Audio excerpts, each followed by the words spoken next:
लाल button दबाकर subscribe कर लीजिए और बगल में जो घंटा है उसको दबाकर ऑल नोटिफिकेशन ऑन कर लीजिए ताकि हमारा वीडियो सबसे पहले आपके मोबाइल में चला जाए। एक बार दो भाइयों में बहस हो गई कि कौन ज्यादा काम धाम कर सकता है। उन्होंने कोड वर्ड रखा कि एक बार काम धाम करके बोलेंगे कि एक सिपाही मार दिया। उनका बाप सुन रहा था, उसने सोचा आज मैं भी सिपाही मारूंगा। रात में बड़े के कमरे से आवाज आई, एक सिपाही मार दिया। छोटे के कमरे से भी आवाज आई, मैंने भी एक सिपाही मार दिया। तब तक बड़े के कमरे से आवाज आई, दूसरा सिपाही मार दिया। छोटे के कमरे से भी यही आवाज आई। जैसे तैसे बूढ़े ने भी एक सिपाही मार दिया, फिर उसका खड़ा ही नहीं हुआ। तब तक 3, 4, 5 सिपाही मारने की आवाज आई। बूढ़ा बुढ़िया से बोला चीलम बना कर ला। तब तक 6ठा और 7वां सिपाही भी मारा गया। बूढ़े को गुस्सा आया, उसने अपनी पत्नी के सामान पर चीलम उलट दी और जोर जोर से चिल्लाया, थाना फूक दिया बहन के, थाना फूक दिया। अब ये सुन के तीनों बेटे बेहोश। एक बार एक बूढ़े ने एक लड़का देखा जो अपने बाल लाल, नीले, हरे कई रंग में रंगे हुए थे। लड़का बोला, ऐसा क्या देख रहे हो अंकल, आपने भी तो अपनी जवानी में ऐसी क्रेजी हरकतें की होगी। बूढ़े ने कहा, अरे खूब की थी बेटा, मैंने अपनी जवानी में एक मोर के साथ काम धाम किया था तो मुझे लगा कहीं तुम मेरी औलाद तो नहीं। अब लड़का का मुंह बंद। टीचर बोला, ये बताओ सबसे ज्यादा कैल्शियम किसके दूध में होता है। कुछ देर सोचने के बाद पप्पू बोला, जवान लड़की के दूध में। टीचर बोला, वो कैसे। पप्पू बोला, मुंह लगाते ही बेजान अंग में भी जान आ जाती है। अब टीचर कोमा में है। लुटेरों ने लड़की के सारे जेवर लूट लिए। लड़की चिल्ला चिल्ला कर रो रही थी। लोग इकट्ठा हो गए और बोले, शुक्र करो जेवर लूटे हैं, इज्जत नहीं। लड़की चिल्ला कर बोली, तुम्हारी माँ का ऐसा का तैसा, इज्जत बेच कर ही तो जेवर लिए थे। इतने तेजस्वी लोग हैं हमारे पास। दोस्तों इस पोस्ट को जरूर सुनिएगा, ज्ञान भी मिलेगा और मजा भी आएगा। कॉलेज के हैप्पी मैरिज डे पर एक कार्यक्रम हो रहा था जिसमें कुछ शादीशुदा जोड़े हिस्सा ले रहे थे। जिस समय प्रोफेसर मंच पर आए, उन्होंने नोट किया कि सभी पति पत्नी शादी पर जोक कर हंस रहे थे। ये देखकर प्रोफेसर ने कहा कि चलो पहले एक गेम खेलते हैं, उसके बाद अपने विषय पर बात करेंगे। सभी खुश हो गए और कहा, कौन सा गेम।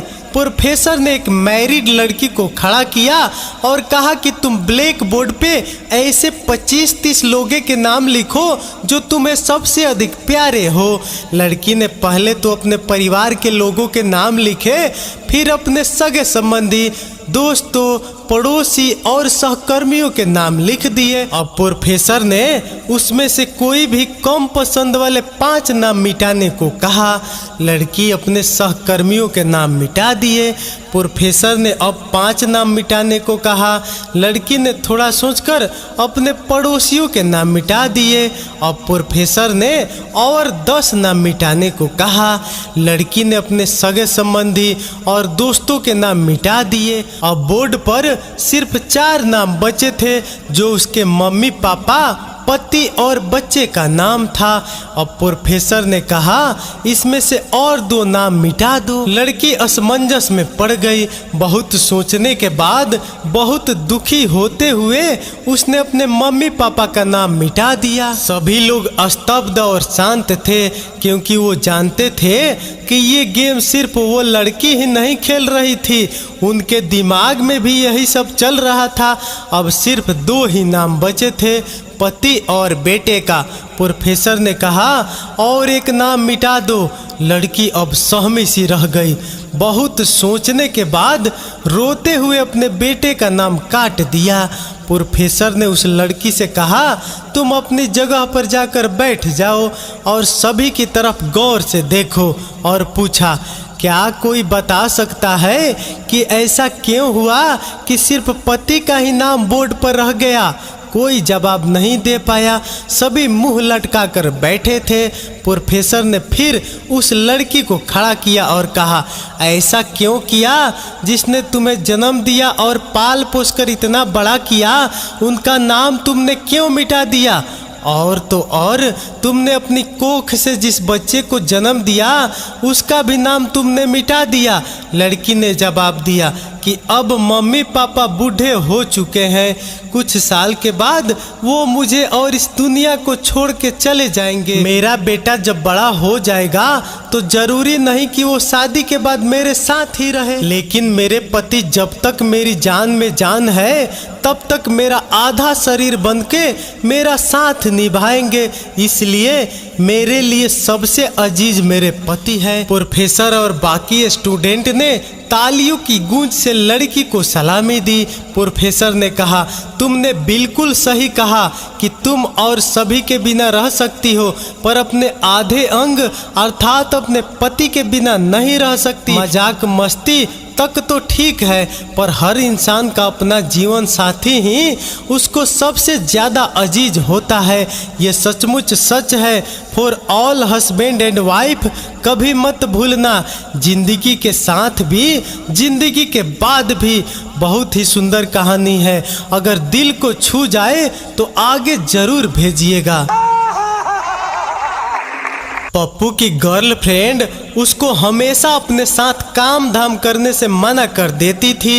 एक दिन दोनों बाजार में गए तो एक दुकान के बाहर एक सुंदर सी ड्रेस देखने के बाद लड़की बोली जानू ये ड्रेस कितनी अच्छी लग रही है, दिला दो ना प्लीज।